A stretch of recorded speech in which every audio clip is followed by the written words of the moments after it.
bem-vindas e bem-vindos ao É da Sua Conta, podcast mensal sobre como reprogramar a economia para que ela não fique só nas mãos dos ricos e poderosos, mas sirva a todas as pessoas do planeta. Eu sou a Graziele Davi. E eu, a Daniela Stefano. O É da Sua Conta é uma produção da Tax Justice Network, rede internacional de justiça fiscal. E você encontra a descrição completa deste episódio e pode ouvir todos os episódios anteriores em www.edasuaconta.com e nos mais populares tocadores de podcast. Março de 2021, mês em que se reforça as lutas das mulheres por igualdade. Te convido a escutar a história fictícia, mas baseada em fatos reais, da Maria do Carmo. Mulheres e Justiça Fiscal é o tema do episódio 23 do É da Sua Conta.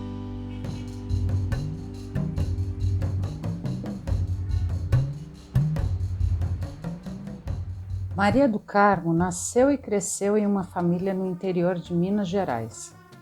Para chegar à escola, acordava cedinho, pois tinha que caminhar 9 quilômetros.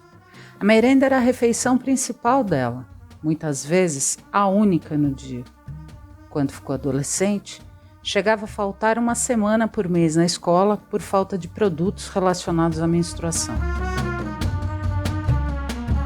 Nosso sistema público de saúde não distribui gratuitamente absorventes, então a gente tem uma discussão importante sobre pobreza menstrual e o fato de que meninas deixam de ir à escola durante o período menstrual em razão da falta de acesso a esses bens. A história de Maria do Carmo segue se repetindo, como explica Tatiane Piscitelli, professora de Direito Tributário da Fundação Getúlio Vargas, ou FGV, São Paulo.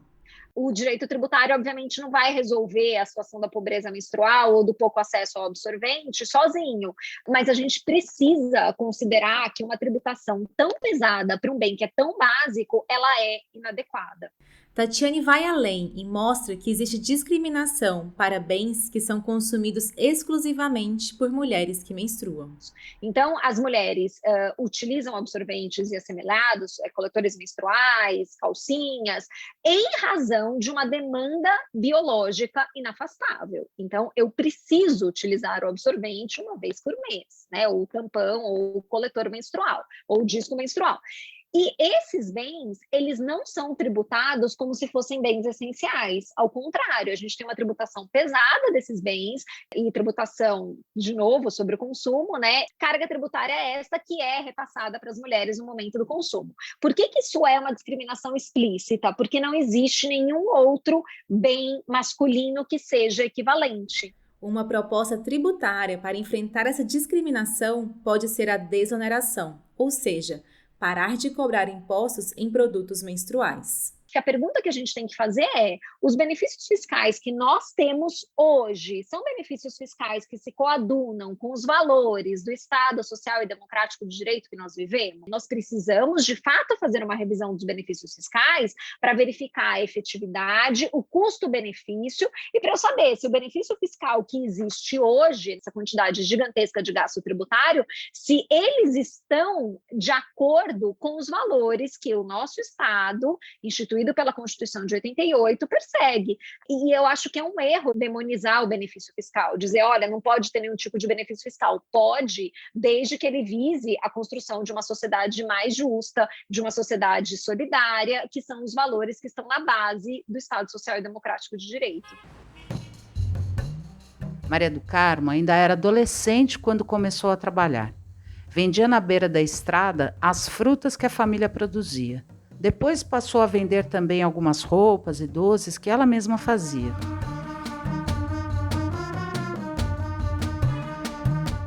A realidade de Maria do Carmo se repete em muitos países, também em Angola, onde a maioria das mulheres trabalha como zungueira, ou, como chamamos no Brasil, camelô, ou vendedor ambulante. As trabalhadoras do setor informal que já se encontravam em situação de precariedade encontram-se numa agravada situação de vulnerabilidade porque também não têm proteção nenhuma do aparelho do Estado. A economista angolana Áurea Mouzinho conta que, em tempos de pandemia, as essenciais restrições impostas no comércio para conter o avanço da Covid-19 afetaram mais fortemente as mulheres por trabalharem nesse mercado informal e, por isso, não terem seguridade social garantida. Houve um estudo aqui de uma associação chamada SOS, que é o Observatório de Política de Gênero, e elas fizeram uma pesquisa com um grupo selecionado de zungueiras e notaram que no tempo da pandemia, isso dentro dos 6 primeiros meses, o rendimento de algumas chegou a reduzir em até 80%. Nós em Angola, nesse momento, estamos numa situação que chamam de estado de calamidade, em que há algumas restrições, mas a atividade econômica continua. Mas o que aconteceu de lá para cá, do princípio da pandemia para cá, já vai quase um ano, é que a situação econômica, do modo geral, se deteriorou. Nestes tempos de pandemia, as Nações Unidas recomendam aos países que os governos coloquem dinheiro nas mãos das mulheres. Em Angola, a política para as zungueiras consiste na formalização do trabalho delas, o que é bem diferente do que a ONU sugere. No contexto angolano, a formalização geralmente significa a mulher que é vendedeira. A maioria do setor informal é feminino. Ela vai, registra-se, tem um cartão, é exigida que pague uma taxa, por exemplo, para ser vendedeira ambulante, mas em contrapartida não tem benefício algum. Então, a formalização se apresenta como uma forma de extrair mais pouco rendimento que ela tem, não se necessariamente como um caminho para que ela tenha mais proteção ou tenha maior capacidade de lidar com situações de risco. Por exemplo, a emergência de uma pandemia, ou a morte de um familiar, ou algum acidente de trabalho e por aí fora. Outras medidas econômicas tomadas pelo governo angolano em tempos de pandemia também não beneficiaram as mulheres que trabalham na informalidade. Assim que a pandemia começou, o governo criou políticas de apoio econômico. Eram cerca de 20 políticas, quase 99% eram para apoiar empresas formais. Empresas formais, através, por exemplo, de adiar o pagamento da segurança social, de adiar o pagamento de impostos, e algumas medidas assim que visavam aliviar os empregadores formais. Mas o grosso da população angolana trabalha no setor informal e não houve medidas específicas para isso. Quando se apresentam essas medidas, apresentam-se sempre com o discurso de que não existe alternativa. As decisões políticas estão a transferir para a população pobre e marginalizada. Nós temos um contexto em que promove cada vez mais incentivos fiscais para as grandes companhias, sob a pretensa de que elas farão investimentos milionários, que ninguém nunca vê o fruto, mas farão esses investimentos e por isso têm que beneficiar de alívio fiscal, alívio tributário durante X anos. Mas, Áurea, quais as medidas que deveriam ser tomadas, na sua opinião, para beneficiar as angolanas? A grande lição para o contexto angolano da pandemia é sobre a necessidade de criarmos condições para sustentar um sistema de proteção social amplo e abrangente para todos, particularmente para aqueles que estão informalizados ou trabalham em situação de informalidade, que não é igual à precariedade, mas é muito próximo, né? Então, eu acho que a solução passa por olharmos para o setor informal não como um problema, mas como a base de sustento da maioria das famílias. Começamos a pensar em políticas tributárias que realmente possam dar resposta às necessidades urgentes dessa camada populacional. É uma decisão política escolher tributar menos as grandes corporações e, ao invés disso, tributar mais o cidadão comum. E penso que, por um lado, é necessário desafiar isso e mostrar o quanto o Estado perde ao adotar uma política tributária que tributar onde é mais fácil recolher, ao invés de tributar onde pode haver mais para tributar, não é?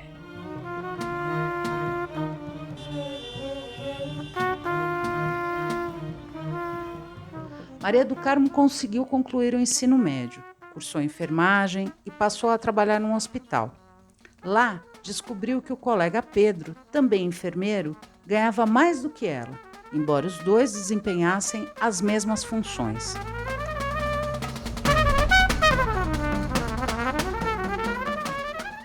As mulheres recebem menos que os homens, em diversas ocasiões ocupando o mesmo cargo.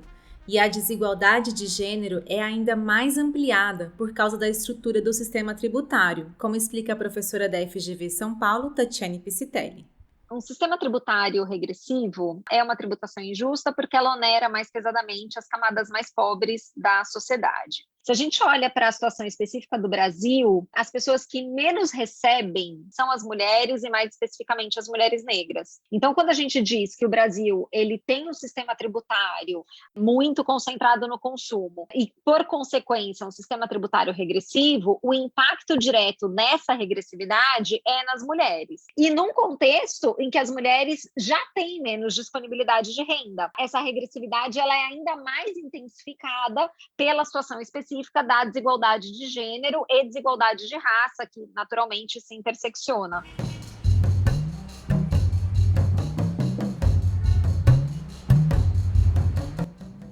O dia de Maria do Carmo é longo. Além de trabalhar como enfermeira no hospital, chega em casa e cuida da mãe idosa, de suas 3 crianças e faz comida todos os dias. E nos finais de semana, tem que faxinar a casa toda. Esse trabalho gratuito, não remunerado, é que sustenta cotidianamente a vida. Quem garante é Graciela Rodrigues, do Instituto Equity. Em tempos de pandemia, cresce ainda mais o número de pessoas que dependem destes serviços. E quem é que o executa na maioria das vezes? As mulheres. Agora a pandemia, voltando a levar as mulheres para casa, para trabalhar em casa, para o tal de home office, ou trabalho em casa, ou trabalho virtual, enfim, todas as formas, né, novas que a pandemia coloca, essas mulheres voltaram a misturar completamente esse trabalho produtivo com o reprodutivo, que caiu totalmente nas suas costas. Em média, as mulheres gastam 4 horas e meia por dia no trabalho de cuidar, de acordo com a Organização Internacional do Trabalho. Se fosse remunerado, custaria quase 11 trilhões de dólares ao mundo, também de acordo com a OIT. Mas eu acho que esta questão do entendimento da riqueza produzida pelo trabalho não remunerado dá ao movimento de mulheres uma força enorme para lutar contra as desigualdades, a pobreza, a distribuição de riquezas de uma forma injustíssima, dá oportunidade para pensar, inclusive, as violências que as mulheres temos sofrido em função da necessidade que o sistema capitalista, o sistema de exploração do trabalho tem com as mulheres. O laboratório Think Olga realizou um projeto sobre a economia do cuidado. E lá, a gente encontrou a seguinte frase: se hoje você é uma pessoa adulta, é porque alguém já desempenhou horas de trabalho de cuidado com você. E a sociedade, os empregadores que contratam pessoas, a gestão pública, as universidades, todas as demais esferas se aproveitam desse trabalho, que é gratuito ou mal remunerado. É como diz a Silvia Federici, o que chamam de amor e trabalho não remunerado. Tem umas questões ali muito subjetivas, muito afetivas, porque é um trabalho que tem algumas características que não pode ser feito como se fabrica um hambúrguer, né? Uma salsicha. Não dá. E precisa do afeto, e precisa da relação humana. E tudo isso faz com que ele seja muito mais difícil de medir, de entender, de considerar.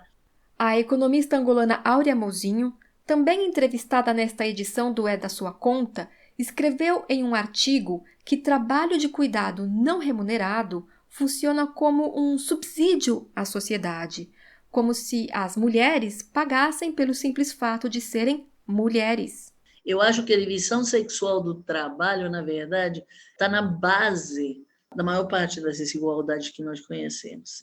A questão de gênero não é uma questão menor nesse sentido, que seja uma questão que a sociedade pode resolver de forma secundária. Ela está na base de todas as desigualdades que depois essa primeira desigualdade que se encontra dentro da família, que se vê ao nascer, vai justificar as outras desigualdades. Isso não resolve tudo, porque também os homens têm que trabalhar, as mulheres têm que trabalhar. Então, na medida em que você vê isso com clareza, em países que se aumenta, por exemplo, a oferta de creches, de serviços de educação para crianças e, enfim, né? Você vê a melhoria na situação econômica familiar na medida em que as mulheres podem trabalhar. É fácil pensar que a falta de creches ou de um sistema de saúde adequado afete a vida das mulheres. Mas a Graciela Rodrigues dá um exemplo do que aconteceu em Manaus, no norte do Brasil, quando a água foi privatizada. E sim, afetou diretamente a possibilidade das mulheres de ter um trabalho fora de casa. Que as mulheres eram as que tinham que estar dentro de casa esperando a hora que a empresa privatizada decidisse jogar água para um bairro ou para outro. Chegava a água às 3 da tarde, às 5 da manhã, às 8 da noite, e era uma mulher que tinha que estar em casa esperando a chegada dessa água para juntar água para a família poder tomar banho quando chegava da escola, do trabalho, etc. Então essa mulher perdia muitas vezes possibilidade de emprego, de sair para trabalhar. Não podia contar com um horário fixo para trabalhar, porque se ela fazia isso, desmoronava a organização da família toda. Desta maneira, para além da distribuição do trabalho entre homens e mulheres, é fundamental a intervenção dos estados. Enquanto grandes empresas são agraciadas com subsídios ou desonerações de impostos, as mulheres contribuem para a sociedade através do trabalho não remunerado.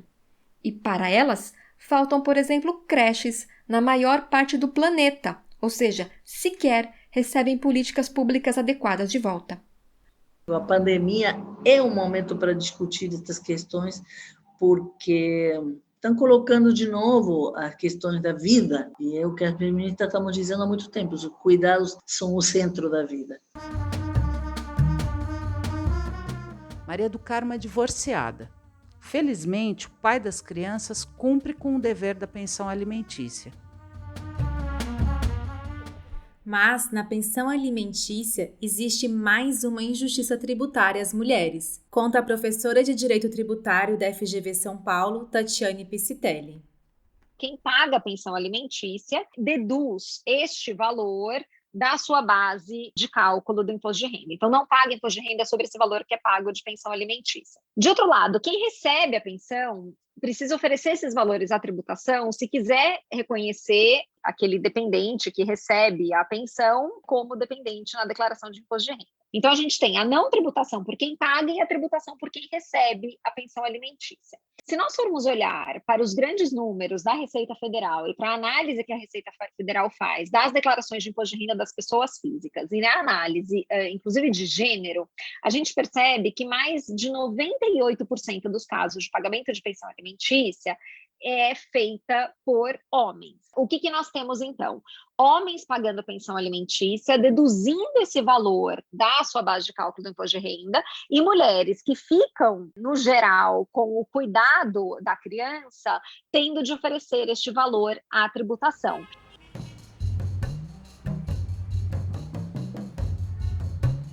O dinheiro da pensão não é suficiente, mas Maria do Carmo se esforça para não deixar faltar nada para os 3 filhos.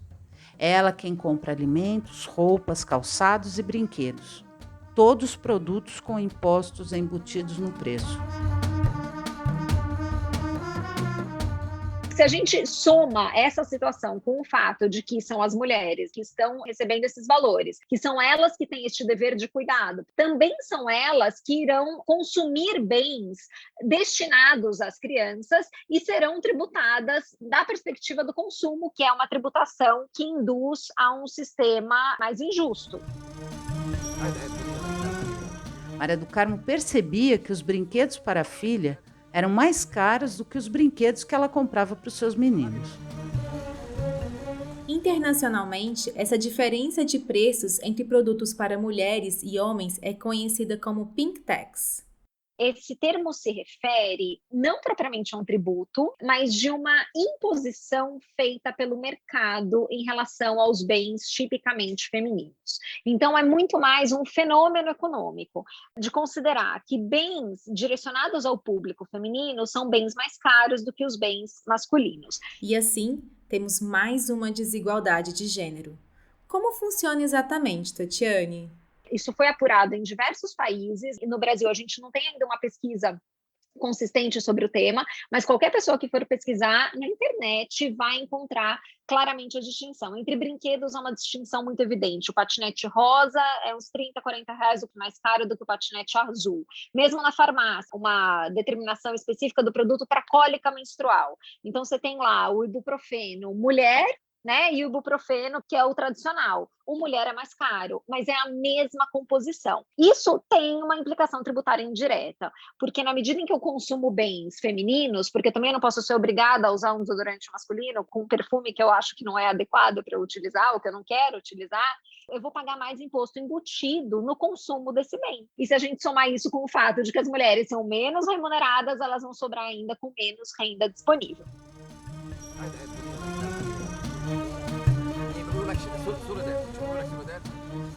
Maria do Carmo, que trabalha no hospital, cuida de seus familiares, da casa e quase não tem tempo para si mesma, também quase não tem dinheiro, mesmo para os pequenos prazeres que dão sentido à vida, como ir ao cinema. Olhando para a própria história, Maria do Carmo entendia, pelo simples fato de ser mulher, sofria diversas situações de discriminação. O que ela não sabia era que essa estrutura, que causa ampla desigualdade entre homens e mulheres, afeta mulheres no mundo todo.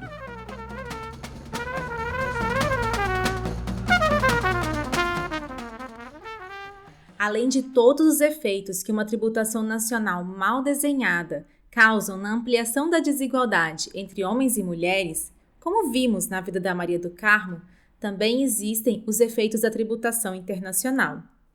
E como esse episódio do É da Sua Conta trata exclusivamente das mulheres, temos uma colunista convidada, a Liz Nelson, da Tax Justice Network.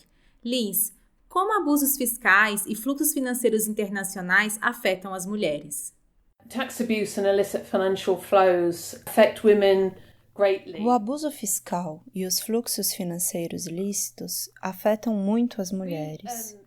Nós, da Rede de Justiça Fiscal, fizemos algumas pesquisas no ano passado e descobrimos que mais de 427 bilhões de dólares de impostos são perdidos devido ao abuso fiscal corporativo internacional e à evasão fiscal privada.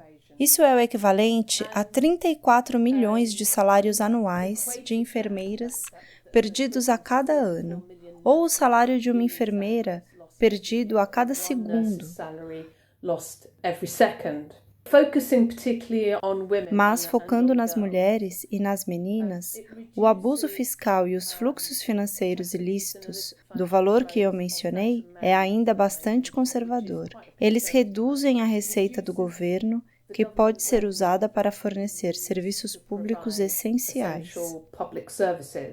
E como essa redução de receita afeta a vida das mulheres? It reduces the opportunity for governments to provide adequate health services. Isso reduz a oportunidade para os governos fornecerem serviços de saúde adequados, com equipes adequadas de médicos e enfermeiras. Prejudica o trabalho das escolas e dos professores e, às vezes, prejudica a serviços básicos em países de renda mais baixa, como saneamento básico e fornecimento de água potável. E sabemos que mulheres e meninas são desproporcionalmente as donas de casa que terão a responsabilidade em torno das necessidades básicas do lar e as necessidades diárias. Mas saneamento, água potável, isso tem um impacto positivo. Chamamos de determinantes de saúde, literalmente por meio da sobrevivência materna. Também significa que importantes infraestruturas de transporte podem não estar disponíveis porque os orçamentos de gastos do governo ao longo dos anos não foram suficientes para esse tipo de investimento. Os fluxos financeiros ilícitos também facilitam a prática de um grave crime, que afeta mais as mulheres. The avoidance techniques and the financial instruments that As técnicas de evasão e os instrumentos financeiros que caracterizam a evasão são os mesmos. É o mesmo sistema, basicamente, que é usado pelo crime organizado e pelos traficantes em escala global. E há muitas evidências de que mulheres e meninas são desproporcionalmente vítimas do tráfico. É uma espécie de círculo vicioso onde as mulheres que são levadas à pobreza ou mantidas na pobreza como resultado das oportunidades que não podem ter por causa da evasão fiscal nesta escala. Ela se torna uma presa fácil para os traficantes e para o crime organizado. O que os governos devem fazer para mudar esse cenário? Pensando nos governos nacionais, é preciso haver melhor coleta e acesso público aos dados para avaliar o impacto das políticas. Frequentemente, as políticas fiscais são vistas como neutras. Parecem que elas têm um padrão. As mulheres são tributadas da mesma forma que os homens, mas, na verdade, as mulheres estão vivendo em situações diferentes. Elas podem ter companheiros, maridos, famílias grandes, famílias pequenas. Elas podem ter rendimentos diferentes. É realmente importante que os governos avaliem o impacto de suas políticas fiscais e avaliem o impacto da transparência financeira. Em um nível internacional, global, é necessário que haja políticas-chave, políticas de transparência financeira, estabelecidas em nível intergovernamental, para que sejam capazes de cooperar para reduzir o abuso tributário corporativo, os fluxos financeiros ilícitos, a evasão fiscal dos ricos. E também estabelecer transparência fiscal para o compartilhamento de informações financeiras entre os países e suas autoridades é muito importante.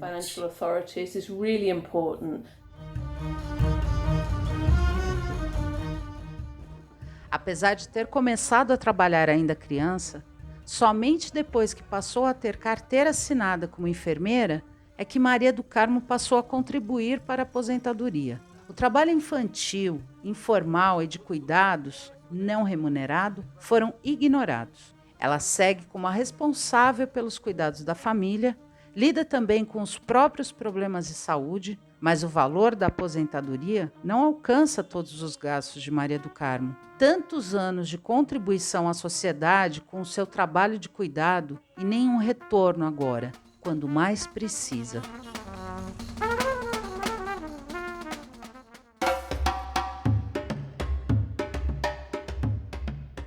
A desigualdade de gênero tem que ser enfrentada também por meio de uma tributação mais justa, com redistribuição da carga tributária do consumo para a renda e o patrimônio, com o fim do viés de gênero em tributos específicos, como ocorre com a pensão alimentícia no imposto de renda, com a adequada regulação do mercado de trabalho para reduzir desigualdades de oportunidade salarial, com a adequada regulação de preços de produtos diferenciados por gênero e com a desoneração tributária para itens de consumo de uso exclusivo de mulheres, como os produtos menstruais, além da garantia de acesso a eles por meio de políticas públicas diretas. A justiça fiscal é mais um importante instrumento para a redução de desigualdades e promoção dos direitos de mulheres e meninas. Sempre que eu posso, sempre que dá um tempo assim, até no carro, eu gosto de ir ouvindo. Essa é a ouvinte Marina Saravesi, que recebe o É da Sua Conta no WhatsApp. Admiro muito e acho muito necessário a forma como vocês abordam, né, a questão política. Eu gosto bastante e é bem esclarecedor pra gente. Eu não assisto TV aberta, né, eu não sigo jornais da TV aberta, então para mim ter fontes assim confiáveis é muito importante. Nossa, Marina, muito bom ouvir isso, a gente te agradece. E se você que está ouvindo também quiser receber o É da Sua Conta pelo WhatsApp, escreve pra gente com o seu número de celular que a gente te coloca na lista de distribuição, info@edasuaconta.com. E você pode ouvir este e todos os episódios anteriores nas plataformas de tocadores de podcasts mais populares e em www.edasuaconta.com. O nosso agradecimento a Cecília Figueiredo, que narrou a história da Maria do Carmo.